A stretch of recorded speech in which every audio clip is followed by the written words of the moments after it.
not accepted. They are rejected for 40 days. So think about it as to why such lasting, 40 days impact on performing this riba. Why is it that 40 days are mentioned? I ponder over it. And there are explanations, of course, given by fuqaha and ulama and scholars of akhlaq as to why is it that riwayat mention the effects of it are 40 days. He said, well, negative impact of a ghibat lasts on one's spirituality, requiring time for their soul to be purified, takes about 40 days. You know how you're wounded, and some wounds, they heal quickly? A ghibat is a wound that takes a long time for it to heal. And that too dependent on the fact that you have amends, and you have made amends, and you have done tawbah in regards to that. So Prophet said on that day of judgment, when the book of actions will be handed out, some people will complain by saying, how come many of our good deeds, and this is another reason, continuation of the previous hadith, not accepted for 40 days. So does this person who's done ghibat, does he stop praying or fasting? No, he continues on praying. He goes about his business, he prays for 40 more days. Or continues on praying. And for the month of Ramadan, he continues on fasting. Nothing changes, right? But on the day of judgment, many people will see that their good actions are missing from their books. From the book of their amal, many good actions are missing. And right away they'll complain to Allah subhanahu wa ta'ala. There must have been some discrepancy, there must have been some mistake in calculation. I had done all of these things. That period that you're mentioning from the 20th of Safar till the 20th of Rabiul Awwal. No, I done all the ibadat. I was fasting, I was praying. I said, no, you weren't. No, I have proof of that. What happened? You had done ghibat on the 19th of Safar. That resulted that next 40 days, your amal, none of them were registered. You continue praying, but these amal were being transferred to the person whom you had done this ghibat to. Guess what? You perform all the deeds, someone else benefited from it. And therefore another tradition states waiting It's first in November masjid 80 degrees. related to it. So it's good that you come and First you wait for November 80 salah, degree. you're waiting for Outside. namaz to happen, you're waiting for all that to happen. Except in one scenario, waiting in masjid is not permissible. What is that scenario? Waiting in masjid for congregational prayer is itself a worship as long as it does not lead to ghibat.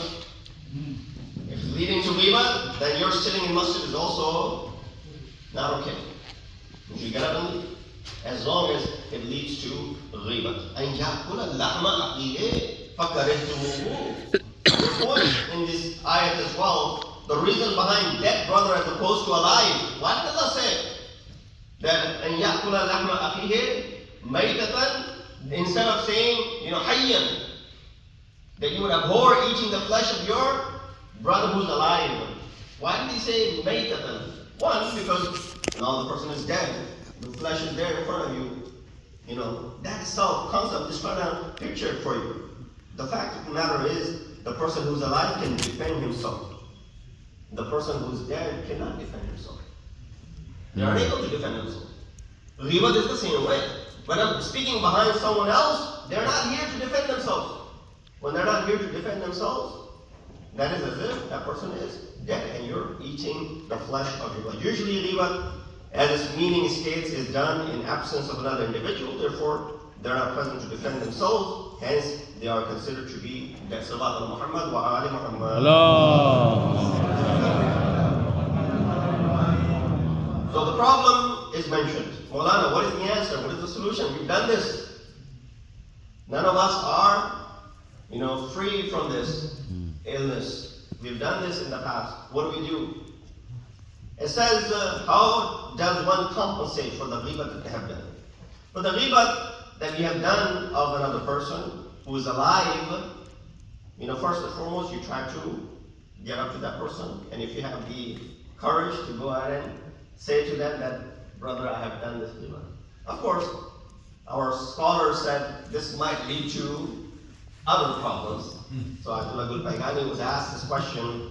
He said, if we tell that person that you've done your ghibat, there's a possibility he will get upset. And mentioning it then is no longer wajib, according to Ahl-e-Bait. Instead, you should try to work it out between yourself and Allah by other things that inshallah. So when this question was raised in front of Ahl-e-Bait, he said that you don't have to talk to the person directly with the possibility of him getting upset, because upsetting a mu'min is another sin. So we're going to go ahead and make amends, and you upset the mu'min, and that is another sin on top of that previous sin of yours. So in that scenario, it's no longer obligatory upon you. Number two, if you have access to those people in front of whom you have performed his ghibat, and then honor that person was, gone in front of those people, go to them and make amends and say, well, I said something about so and so. That was all false. That was totally ghibat. I made a mistake. I passed this news on without verification, so I take all blame for it. You should not treat that person for it. Doesn't it happen? Sometimes when you hear something, some niggle about someone, right away you start thinking about him, and then the whole perception of that person changes in your mind. You used to respect that person, now all the respect is gone. Why? Because ghibat, in other words, is stripping someone of their clothes. Imagine if I was to say to you that so-and-so has done something wrong to me, can you go ahead and strip him of their clothes right in front of where your masjid so everybody sees him? He said, no, Baba, that's too much, I can't do that. Similar to what Hazrat Isa, this is inspired from the kalam of Hazrat Isa, who said to his Hawariyun, he said, imagine if you found a friend of yours laying in the masjid and some of his body parts were exposed. Back in the day the clothes weren't as covering, so if some of the body parts were exposed, in fact if private parts were exposed, what would you do? Right away every time we would cover it. If we laid eyes on it, we'll go ahead and cover it. Hazrat Isa responded and said, no, but not only that you won't cover it, you will expose it even further. He said, no, that's not how we've been brought up. That's not how tarbiyat is done. We will definitely cover it. Then they understood. Hazrat Isa was not talking about a physical incident like this. That in person, if you saw someone like this, he was talking about the ghibat over here. That when you have some information about someone else, which is basically stripping them of their clothes, what do? Instead of putting a lid on it, you pass it around to others as well. You're exposing them. So that's what he meant over here. Further exposure. That's what literally this ghibat is. So go to those individuals in front of whom he has spoken ill about him, and that is one way of amending. Thirdly, if you think that person will not feel upset, what you have mentioned about him, because long time has passed, 10 years, 15 years have passed, and they won't feel the same, they won't get upset, then of course approach them and see if you can go ahead and seek the halaliyat from that person and compensate for the crime. And fourthly, if that person is no longer alive, you only have the option of tawbah, istighfar. Person had asked Prophet of Islam, the Muhammad Mustafa, سئل رسول الله ما كفارة الاغتياب قال تستغفر لمن اغتبته كما ذكرته. Ask for their forgiveness of that person whenever you remember them. Whenever their name comes to your tongue, or someone reminds you, or remember so and so, you should do that. Yes, rahmatullah. May Allah have mercy upon him. May Allah forgive him. May Allah have mercy upon him. Because when you pray for someone else, remember the hadith that said that, make tawbah and istighfar from a tongue which you haven't sinned with. People said, we don't have a tongue. You say, well, someone else's tongue. So if you make tawbah, if you make the dua for me, doing istighfar, Allah forgive this person, Allah will accept your dua. So that is the concept which is being mentioned. But there are places where this ghibat is allowed. Yes, there are possibilities of this. It says in consultation for marriage. Whenever a marriage proposal comes. Here, someone asks you, do you know about so-and-so? There's a proposal for our daughter, there's a proposal for our son. Here, hiding any details that you know is actually not permissible. Here, you're allowed to tell everything that you know of this person, even if it may be negative. But you walked up to me casually and said, oh, Maulana, do you know so-and-so and their son? Without mentioning anything about marriage, then I'm not allowed to. But the moment you said, no, there's a reason for I'm asking because of the marriage proposal, now it's okay for me to go ahead and reveal everything that I know about this individual. In fact, not revealing is injustice.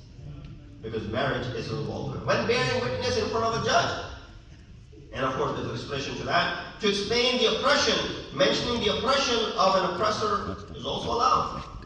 You talk about the Zionist lobby, you speak against them, well, you don't care about that. But even those who are Muslims, if they have committed zulm, done injustice openly, he said, don't speak ill about Saddam Hussein. He was, at the end of the day, left this world. People to go talk about Yazid, forget about Saddam Hussein. Don't blame Yazid. Why? Because Yazid left this world in the state of Islam. What Islam? And saying, speaking ill of him is doing his ghibah, increasing his reward. No, that's the wrong understanding. When you mention the oppression of a person who's done this oppression, there's nothing wrong with that. When who openly commits sins, that person's ghibah is allowed as well. Everybody knows that I've been doing this haram in front of the whole community. Now when you speak about it, this is not considered to be illegal anymore. For denouncing false claims by someone who claims to be something which they aren't. Someone who dresses up and says, I'm a mujtahid, I'm the Ayatollah. Someone comes and says, I'm the top physician, I'm the top IT guy, or I'm this, I'm that, I'm the attorney, when they're not.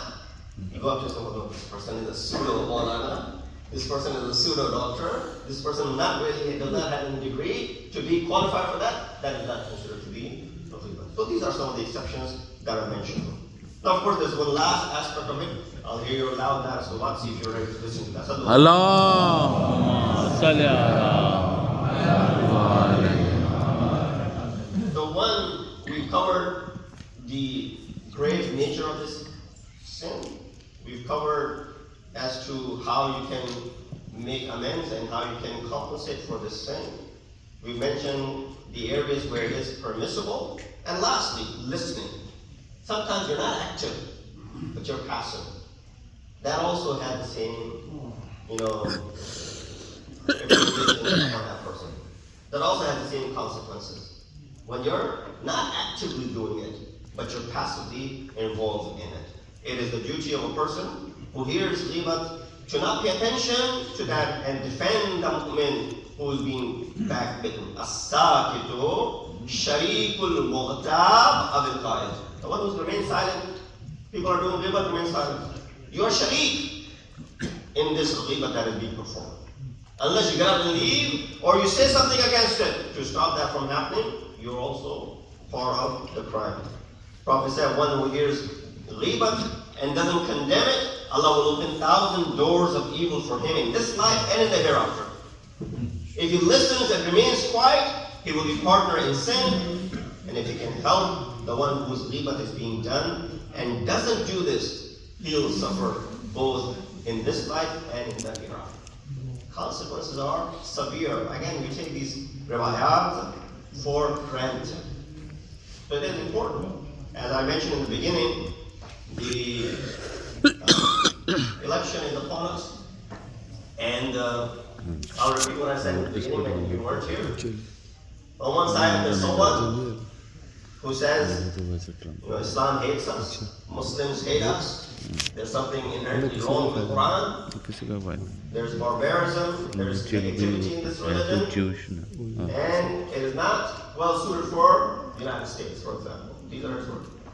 And on the other hand, you have the option, person who's been providing arms every single day to the ongoing massacre that is happening in Gaza for the past year or so. It's a very difficult choice. But there are choices, and you'll make the right decision, inshallah, come the day of voting. We ask Allah subhanahu wa ta'ala, give us the tawfiq and ability to follow the commands and teachings of Ahl-e-Bait. We ask Allah subhanahu wa ta'ala to get rid of this adat of ghibat, from casually performing this ghibat from our gatherings, whether it be private or whether it be personal. In the hadith, wa Allah كتاب الله أعوذ بالله من الشيطان الرجيم بسم الله الرحمن الرحيم العصر إن الإنسان لفي خسر إلا الذين آمنوا وعملوا الصالحات وتواصوا بالحق وتواصوا بالصبر